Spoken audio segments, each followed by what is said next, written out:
श्री स्वामी समर्थ. नमस्कार मंडळी. आजचा व्हिडिओ खूप खास आहे, तर तुम्ही व्हिडिओ शेवटपर्यंत बघा ही माझी रिक्वेस्ट आहे. अक्कलकोटला गेल्यावर वटवृक्ष मंदिरामध्ये स्वामी महाराजांवर आपल्याला अभिषेक करता येऊ शकतो.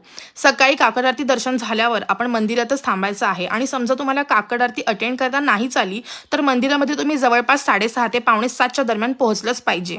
वटवृक्ष मंदिराच्या डाव्या साईडला हे जे तुम्हाला ऑफिस दिसतंय तिथे जाऊन अभिषेकसाठी 100 रुपयाची पावती फाडायची आहे. एका माणसासाठी एक पावती असते. अभिषेकसाठी पावती आपण आदल्या दिवशी रात्री देखील फाडू शकतो.